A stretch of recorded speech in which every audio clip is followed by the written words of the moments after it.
What's up, guys? Welcome back to Zilla MMA. I am your host, as always, the Zilla. I want to start this episode like I start every episode by thanking the viewers.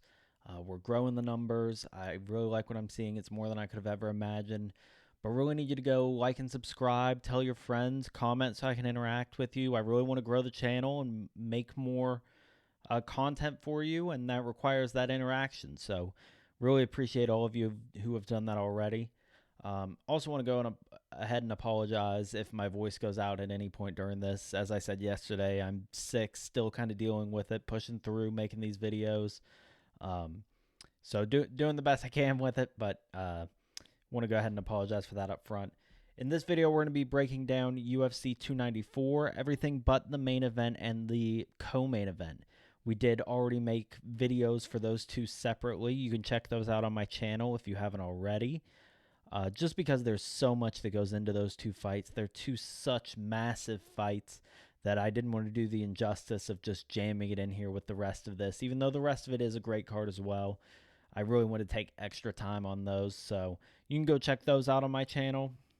But we're going to break down the rest of the card here, starting in the prelim, starting at the beginning. So we'll go ahead and jump right into this. We've got Bruno Silva at plus 225 fighting Shara Bullet Magomedov, minus 285 for him. Fight at 185.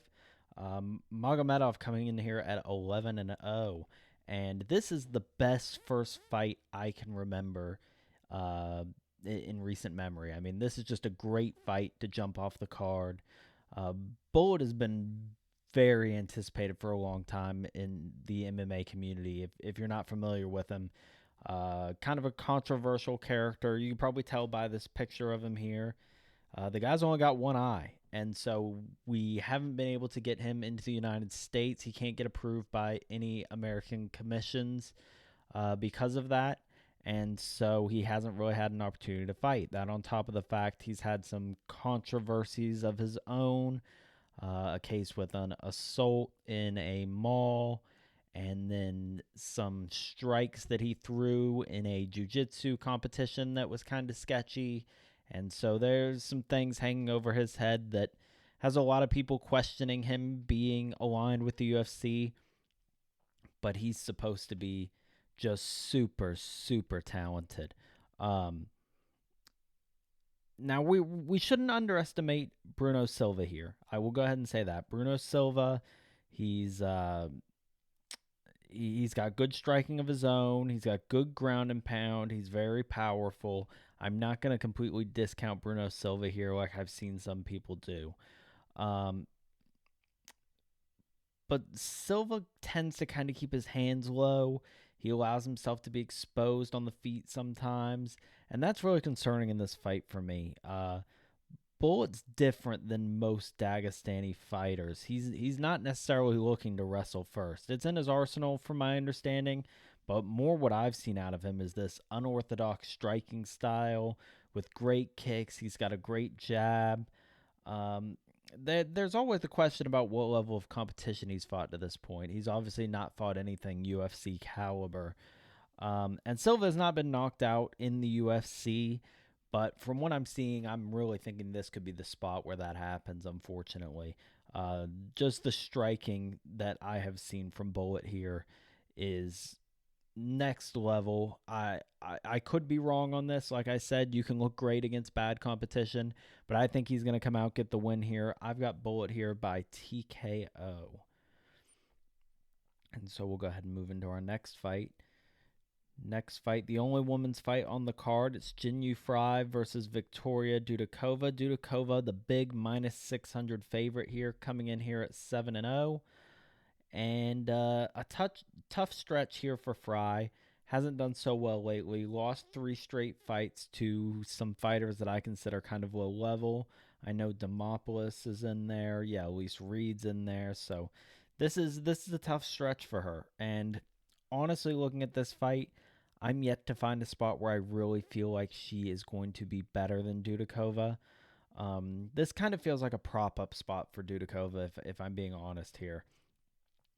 The UFC sees her 7-0, an impressive fighter, and they want to try and prop her up right now. She does lack some experience. That could be a concern you can come to. She hasn't fought that high level of competition and hasn't been fighting for all that long. Um, but she's younger, she's bigger, she's faster, she's stronger. I think she's probably at least a little bit better everywhere. I find a find it difficult to find any reason to go for Fry here, so I'm going to take Dudikova by decision in this spot. Obviously, not a lot of value there at that number, but that's the way I see this one. Um, Different story a little bit in this next fight, though. This is going to be Nathaniel Wood versus Muhammad Naimov. And this line seems a little disrespectful to me, having Nathaniel Wood as high up as minus 335. Now, don't get me wrong. Wood is a good fighter. He's giving up 3 inches in height in this fight. Um, but he did get dropped in his last fight. I believe it was against Andre Feely. Yes, in his last fight versus Andre Feely. Went on to win, obviously, but did get dropped in that fight. And that's something that you've got to be concerned about coming into this fight against Muhammad in this spot. Um, he's got pretty heavy hands. He could definitely come out and land that big punch. Um, and he's coming off a knockout of his own, I believe, his most recent knockout of Jamie Malarkey, which is a respected fighter in the UFC. I mean, not an elite talent by any means, but that's a good win to have on your record. Um, and a good way to start your career in the UFC. Now, that being said, he does lack some technical skill. He throws these looping punches, which sometimes we see with these lower level, real brawler type guys. Not the type of guys I normally like to back, with a few exceptions, of course. But Wood is certainly more technically sound. He puts together good combinations, mixes in leg kicks that I think could be effective here. If he stays disciplined and fights his fight, I think Wood should come away with this. But I don't like the line here. Probably not one I would want to bet necessarily. Um, but for the sake of the show, I'm going to take Wood in this spot by TKO. Okay, moving into our next fight. Yep, and this is going to be Anshul Jubilee versus Mike Breeden. Jubilee minus 285 in this spot, coming in at 7-0. Breeden, the comeback on him at plus 225, coming in at 10-6. I actually kind of liked what I've seen from Jubilee. He walks forward. He's got a really good jab, very good grappling. I do have a few concerns with him. He's very heavy on that front foot. I think they actually said it on the broadcast of his last fight, and I really started noticing it. He wants to lead with that jab, and because of it, since he's so heavy on that jab, he's really heavy on that front foot, leaves him exposed to leg kicks. He also has kind of left his neck out there in some spots, makes him vulnerable to submissions potentially. I don't think that should be something that Breeden threatens him with here. Not a bad fighter, just not really his arsenal. Not a great start to the UFC for him. 0-4 to this point. I think 0-3 in the UFC and 0-1 on the Contenders series, if I'm not mistaken. Yeah, that does seem to be the case. This just feels like another spot to prop up a rising fighter. And I think that is the way this is going to go. I expect Jubilee to walk forward, pressure Breeden in this spot, and probably finish him on the feet. I mean, this seems to be a trend here for Breeden. It's either knockout or be knocked out, and I think he's going to be the one to be knocked out in this fight. So give me Jubilee in this by TKO. All right. And then we will move into our next fight. This is going to be Cedric Dumas versus Abu Azatar. Dumas coming in at minus 230. Very solid striking. Made the necessary improvements to his grappling as well. It's something he struggled with earlier in his career, but his takedown defense looked much better in his last fight. He doesn't look clueless about how to get up if he ends up down there. I actually remember him in this fight against Cody Brundage reversing a couple spots, ending out up on top for most of the first round, I believe, of that fight. So that's very impressive to see from him. Not a bad gas tank. He certainly has finishing power even late into the fight, which is good to see. Um, the Azatar, on the other hand, doesn't really impress me anywhere. If I'm being fair, just being honest here, he's only fought once in the past 5 years, and that loss was to Marc-Andre Barriute, who I just don't hold in that high regard myself. So having that be your only fight in the last 5 years is concerning. I don't like backing guys who do things like that. He could be a threat on the feet, but he'd shown gas tank issues in the past already. And with this amount of time off, I find it hard to believe that that's been improved. I don't like backing guys normally who have taken this amount of time off. So I expect Dumas to catch him at some point in this. I'm going to take him by TKO. And yeah, just a lot of unknowns with a fighter who has taken that amount of time off, and the things that we do know aren't necessarily positive in my eyes. So I'm gonna go the other way on that one. This one's a really good one in my opinion. Javid Basharat versus Victor Henry. Basharat at minus 550 in this spot. Coming in here at 14-0 though. Henry come back on him at plus 400, coming in at 23-6. Look, I really like Basharat, as a lot of people do.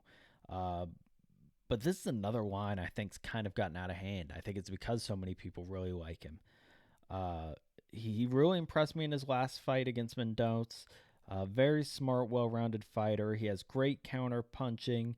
Does a good job mixing up his shots. Takedowns from him are impressive as well. I mean, he's very well-rounded.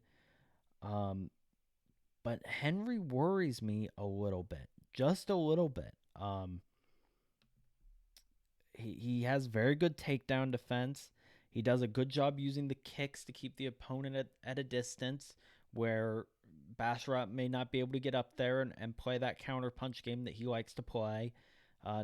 Might struggle to get in the pocket with him, which is something he's normally very, very good at. So those things concern me. I still think Basharat is technically much better and should win this fight, and that will be my pick. I'm going to take Basharat by decision in this spot. But this line is crazy. I mean, minus 550. That's wild. Henry has looked good enough where I don't think that should be the case for him against pretty much anybody. So, yeah, gotta take Basharat by decision, but really am not a fan of that line. This is also an interesting spot. Muhammad Yahya versus Trevor Peek. Peek, the favorite here at minus 155. Come back on Yahya at plus 130. This is a fight where I expect these two to stand and bang. I really think that's going to be the case here. Looking at Yahya, there's just not a ton of tape out there on this guy. I found some. I've watched a little bit of him fight. Nothing I've seen is all that impressive. One concern I have for Peak here is running into some good wrestling, but I just don't see that from Yahya. I I think this may be a local handout. Unfortunately, I hate to say that about a fighter, but he's a local guy for this fight. I think they want to get one of their guys on the card, and so I mean, obviously they have others on the card, but they want to get this guy on the card, and he's talented enough to win in UAE Warriors. Does that necessarily translate to the UFC? Is he that caliber? I don't know. And I know there's some issues with Trevor Peek too. Don't get me wrong. Doesn't have the best fight IQ, but I'm just not sure he needs it here. I think this is going to come down more purely to uh, him getting in there and out slugging him. If I'm being completely honest, I expect Peek to walk forward. I expect him to throw, and I expect him to eventually catch Muhammad in this spot. So I'm going to take Peek by TKO. Not my most confident on the card. I believe this is the closest line on the card with Peek at minus 155 and the comeback at plus 130.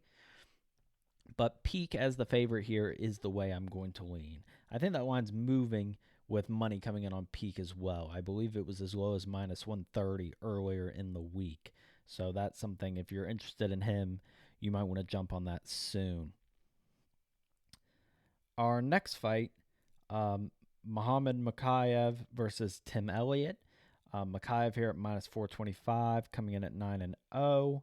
Comeback on Elliott plus 325. Obviously been around forever, 19-12-1. I know some of the other lines here have surprised me, but there's not one on this card that surprises me as much as this one with what we've seen from Makhachev lately. And I know that's a weird thing to say with him being 9-0, but if you've watched him fight, you know what I'm talking about here. I know some other lines are crazy, but this one's just unreal. He's made me sweat pretty much every UFC fight he's had, outside of that first one against Cody Durden. But these other ones, uh, it it's just been a sweat all the way through. He's been winning, or in some cases losing these fights, and having to find these finishes late. He's certainly talented, but he's got really low output. And somehow just keeps finding himself in bad spots. Ends up being taken down in some spots, which is confusing to me with how good of a wrestler he is. Uh, he's a very talented fighter, but we go look at Tim Elliott. Tim Elliott's fought some of the who's who in the UFC, and he's been around doing this a long time. He is not afraid of this spot. He's not afraid to go out here and fight this fight. And I think that's the reason they put him in this spot, to give Makhachev a true test to see if he's really up to this caliber.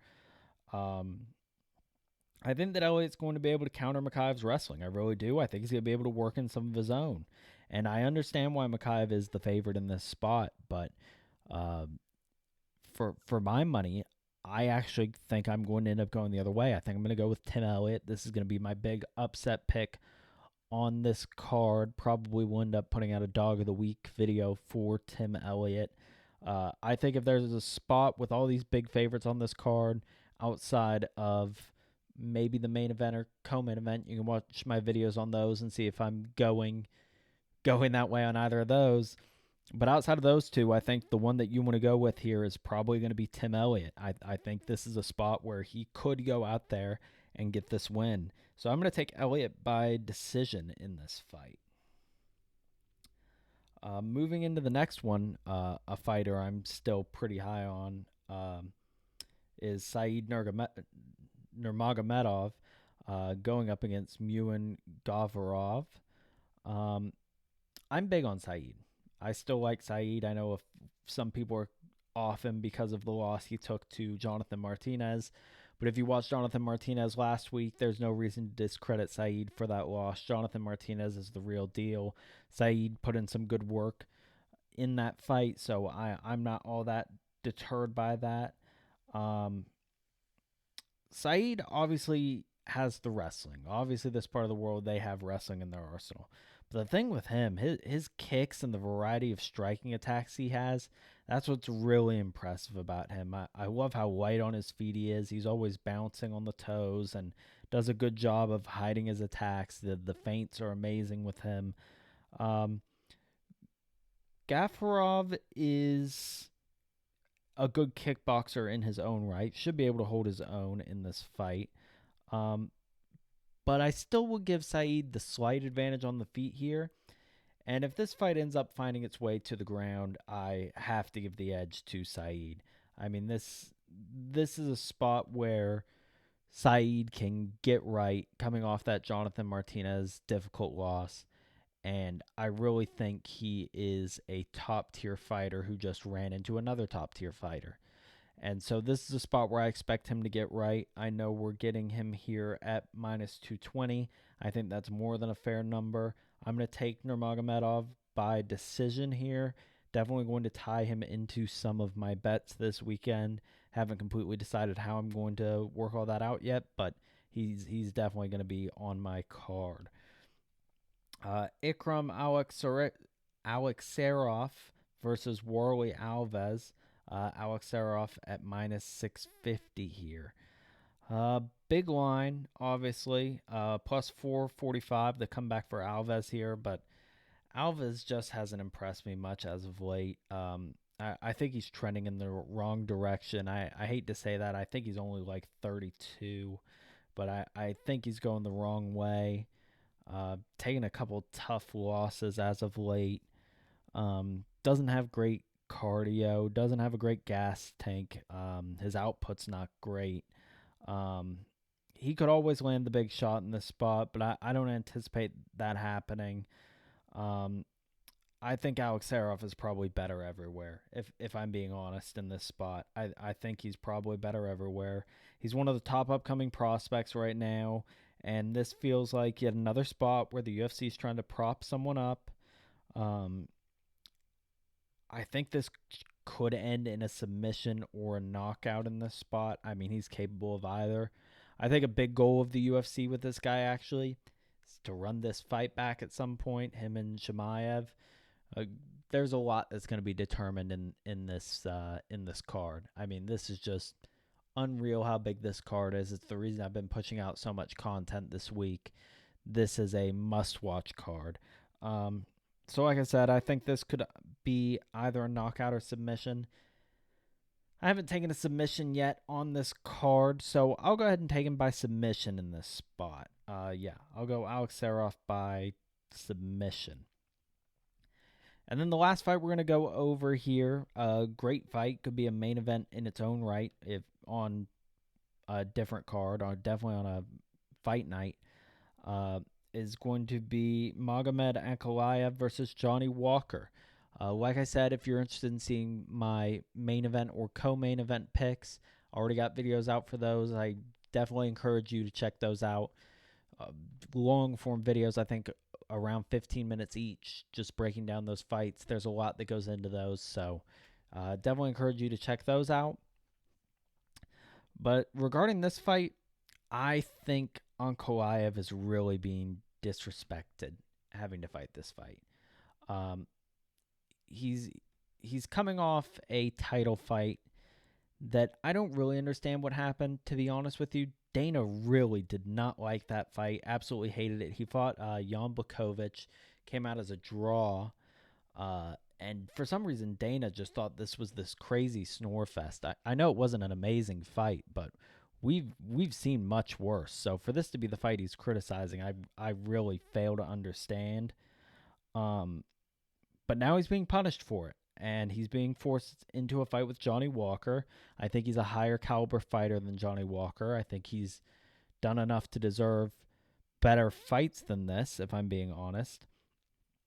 And I think Ankalaev's going to put on a really good performance here. I think he put on a good performance in the Blachowicz fight. I think he won that fight.